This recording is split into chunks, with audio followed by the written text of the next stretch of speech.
함께 기도하시겠습니다. 하나님 감사합니다. 오늘도 하나님 말씀으로 또 하루를 시작하니 너무나도 감사합니다. 날마다 기도와 말씀으로 승리하는 우리들 되게 하여 주시옵소서. 감사드리며 예수님의 이름으로 기도드립니다. 아멘. 오늘 함께 나눌 하나님의 말씀은 열왕기상 8장 27절에서 30절입니다. 하나님이 참으로 땅에 거하시리까 하늘과 하늘들의 하늘이라도 주를 용납지 못하겠거든 하물며 내가 건축한 이 전 이오리까 그러나 나의 하나님 여호와여 종의 기도와 간구를 돌아보시며 종이 오늘날 주의 앞에서 부르짖음과 비는 기도를 들으시옵소서. 주께서 전에 말씀하시기를 내 이름이 거기 있으리라 하신 곳 이 전을 향하여 주의 눈이 주야로 보옵시며 종이 이곳을 향하여 비는 기도를 들으시옵소서.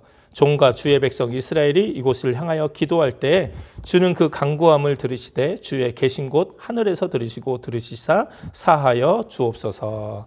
아멘. 오늘도 하나님의 말씀으로 하루 시작하신 여러분들에게 하나님의 귀한 은혜가 함께 하시길 바랍니다.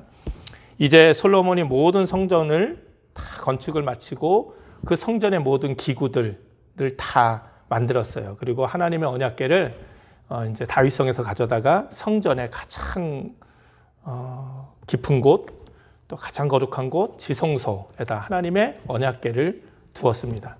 그러자 하나님의 영광이 성전에 가득하게 됐죠. 이제 이 모습을 본 솔로몬이 그곳에 모인 모든 백성, 이스라엘 백성들을 향하여 말씀을 전하고 그들을 축복합니다. 그리고 나서 솔로몬이 한 것이 무엇이냐? 바로 하나님을 향한 기도였어요. 기도. 하나님의 전 앞에서 온 이스라엘 백성들을 바라보면서 역대기에 보면 솔로몬이 무릎을 꿇고 두 손을 펴서 하나님을 향해 기도하기 시작합니다. 그 기도의 내용이 열왕기상 8장 22절부터 53절까지 22절부터 53절까지 기록되어 있어요. 그 기도의 그 내용을 쭉 읽어보면 솔로몬의 기도를 보면 은혜가 돼요. 과연 솔로몬이구나 이런 생각을 하게 됩니다. 그런데 그 긴 기도의 가장 중요한 기도의 요지가 무엇이냐? 솔로몬의 기도의 내용이 무엇이냐? 딱 한 가지예요. 하나님 우리의 기도를 들어주시옵소서. 이 성전에서 하는 우리의 기도를 하나님 들어주시옵소서. 또 성전에 있지 못하지만 이 성전을 향하여 우리가 기도할 때 하나님 우리의 기도를 들어주옵소서. 그런데 그 기도의 내용이 무엇이냐? 회개의 기도, 회개 기도. 우리가 하나님을 향해 진심으로 우리의 죄를 뉘우치고 기도할 때 하나님께서 하늘에서 들으시고 우리의 죄를 용서하여 주시고 우리의 삶을 새롭게 하여 주옵소서. 이게 이 긴 기도의 내용이에요. 내용. 솔로몬은 우리 인간이 얼마나 연약한 존재인지 너무나도 잘 알고 있었죠. 우리가 날마다 하나님 앞에서 결단하고 결심하지만 언제 우리의 마음이 변해서 흔들려서 우리가 결심대로 하나님 말씀대로 살지 못하고 또 죄악 가운데 살게 될지 하나님을 떠나게 될지 솔로몬은 이미 알고 있었던 것이죠. 그렇게 우리가 연약해서 범죄할지라도 그러나 이제 하나님의 성전을 이제 봉헌했으니 이제는 우리가 이 성전에 와서 하나님 앞에 진심으로 회개하고 돌이키며 주님 앞에 나갈 때 전심으로 나갈 때 우리의 기도를 들으시고 우리를 용서해 주옵소서. 또 성전을 향해서 어느 곳에 있든지 하나님의 성전을 향해서 기도할 때 전심으로 뉘우치고 기도할 때 하나님께서 그 죄를 용서해 달라. 솔로몬은 그 죄로 인해서 얼마나 많은 고통을 당하게 될지도 이미 알고 있었던 것 같아요. 그래서 쭉 이 기도의 내용을 보면 35절 36절에 보면 만일 저희가 주께 범죄함을 인하여 하늘이 닫히고 비가 없어서 주의 벌을 받을 때 이곳을 향하여 빌며 주의 이름을 인정하고 그 죄에서 떠나거든 주는 하늘에서 들으사 주의 종들과 주의 백성 이스라엘의 죄를 사하시고 그 마땅히 행할 선할 길을 가르쳐 주옵시며 주의 백성에게 기업으로 주신 주의 땅에 비를 내리시옵소서. 기도가 뭐예요? 죄 때문에 하늘이 닫히고 비가 내리지 않고 온 땅이 고통할 때 우리가 다시 하나님 앞에 마음을 새롭게 하여 전심으로 회개하며 나갈 때 우리 죄를 용서해 주시고 비를 내려달라. 다시 인생을 새롭게 해달라 기도하는 것이죠. 마찬가지로 자신들의 죄악으로 이 땅에 기근이나 온역이나 땅이 소산물을 내지 못하거나 또 여러 곤충들이나 피해를 입거나 무슨 재앙이나 질병이 있을 때에도 하나님의 성전을 향해 진심으로 회개하고 돌아오면 용서해 달라는 거예요.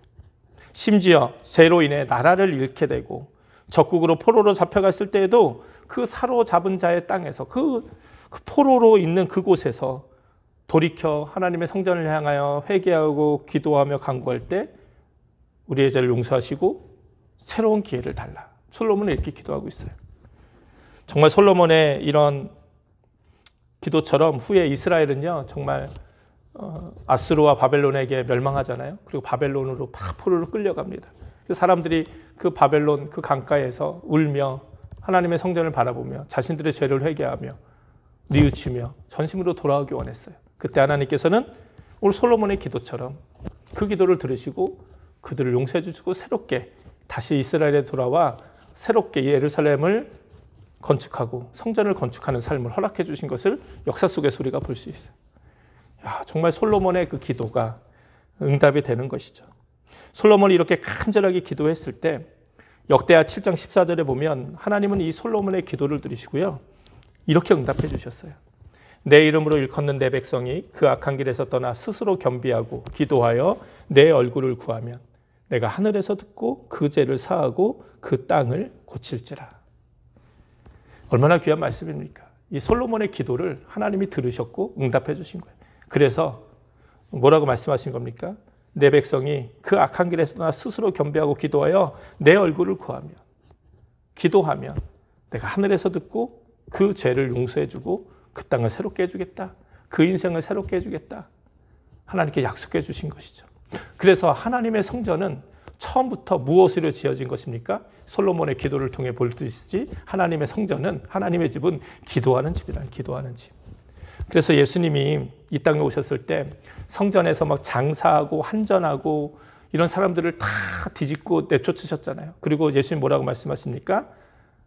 내 집은 이 하나님의 성전, 내 집은 만민이 기도하는 집이다. 기도하는 집이다. 하나님의 저는 기도하는 집이라는 거예요.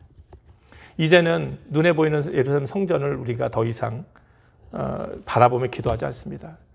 우리가 어제도 그제도 계속 말씀 나눈 것처럼 성전은 이미 이제 우리가 하나님의 성전인 것이고 성령이 거하시는 하나님의 성전이고 또 예수님이 친히 이제 살아계신 하나님의 성전이 되신 거예요. 그래서 예수님이 비유로 말씀하시잖아요. 너희가 저 성전을 헐라 내가 3일 만에 다시 세우겠다. 사람들은 눈에 보이는 예루살렘 성전을 다 저게 40년 동안 지은 건데 어떻게 저거를 이거 솔로몬의 성전 말고 그때는 그 다음에 성전인데 어떻게 그것을 다시 질 수 있겠느냐 이렇게 말씀한 건 오해했지만 예수님 말씀하신 것은 십자가의 죽음을 얘기하신 거예요. 3일의 죽음 후에 다시 부활하셔서 예수님이 살아계신 성전이 된 거예요. 이제는 우리는 예루살렘 성전이 아니라 누구를 바라보고 기도합니까? 예수님을 바라보고 기도하는 거죠.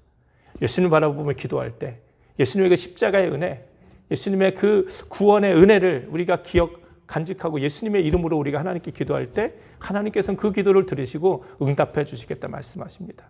이제는 우리가 정말 우리의 죄를 진심으로 뉘우치고 회개할 때마다 예수님으로 인해서 우리는 그 죄가 당연히 용서받고 정말 새로운 인생의 삶이 시작이 된 것이죠. 그리고 이제 하나님의 성전이 된 우리들의 삶도 그래서 기도하는 삶이 돼야 된다는 거예요. 왜? 하나님의 집은 만민이 기도하는 집이니까.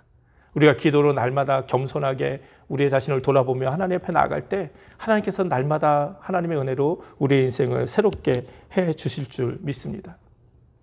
우리 교회도 기도하는 집이 돼야 돼. 기도하는 집. 이 교회 모임은요. 세상의 그 모임과 같지 않습니다. 기도가 없으면 이 교회의 모든 모임들, 이 교회에서 이루어지는 모든 일들이 생명력을 잃어갈 수밖에 없어요. 성령의 역사가, 하나님의 역사가 일어나기 위해서는 우리의 교회도 기도하는 교회가 돼야 돼요. 요즘 우리가 윤승호 선생님 남편분을 위해서 또 이 대강절에 또 함께 막 기도하고 있어요. 또 이렇게 함께 기도하니까요. 사실은 우리의 기도로 인해서 우리 윤승 권사님이나 그 마음이 위로가 되고 또 굉장히 큰 은혜가 되지만 사실 기도하는 우리들도 은혜가 되잖아요. 누군가를 위해 기도하는 거. 교회가 무엇인가 합심하여 함께 기도할 제목이 있다는 거. 이거 자체가 너무나도 우리에게 귀하고 은혜가 되는 일이죠. 우리 교회도요. 정말 기도하는 하나님의 교회가 돼야 돼요. 그리고 무엇보다 우리의 삶도 하나님께 기도하는 그런 삶이 돼야 돼요. 왜? 성전은 기도하는 곳이니까. 우리의 인생은 그래서 날마다 하나님께 기도하며 새롭게 되어지는 귀한 은혜가 있어야 될 줄 믿습니다.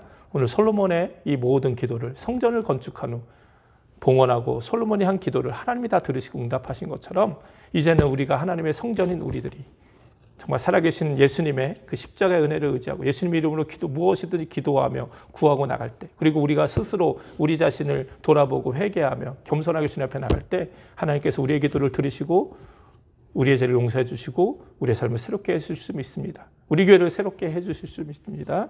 이런 귀한 믿음으로 날마다 기도로 승리하는 저 여러분이 되기를 주님의 이름으로 축원을 드립니다. 함께 기도하시겠습니다. 하나님 감사합니다. 하나님의 집은 만민이 기도하는 집이라 주님 말씀하셨는데 우리의 인생이 기도하는 인생 되게 하시고 우리 교회가 진정 기도하는 교회 되게 해주셔서 날마다 살아계신 하나님을 경험하고 하나님의 역사를 경험하며 또 하나님의 은혜를 누리며 살아가는 우리들 되게 하여 주옵소서. 감사드리며 예수님의 이름으로 기도드립니다. 아멘. 우리 주기도문 하시겠습니다. 하늘에 계신 우리 아버지여, 이름이 거룩히 여김을 받으시오며 나라의 임하옵시며 뜻이 하늘에서 이룬 것 같이 땅에서도 이루어지이다. 오늘날 우리에게 일용할 양식을 주옵시고 우리가 우리에게 죄진 자를 사해 준 것 같이 우리 죄를 사하여 주옵시고 우리를 시험에 들지 말게 하옵시며 다만 악에서 구하옵소서. 나라와 권세와 영광이 아버지께 영원히 있사옵나이다. 아멘. 오늘도 여러분 기도하시고 하실 때 우리의 기도가 필요한 분들 생각나시면 중보기도 해주시고 또 교회와 가정과 나라와 민족 위해서 또 우리 유현성 원사님 가정에서 계속 기도해 주시기 바랍니다. 함께 기도하시겠습니다.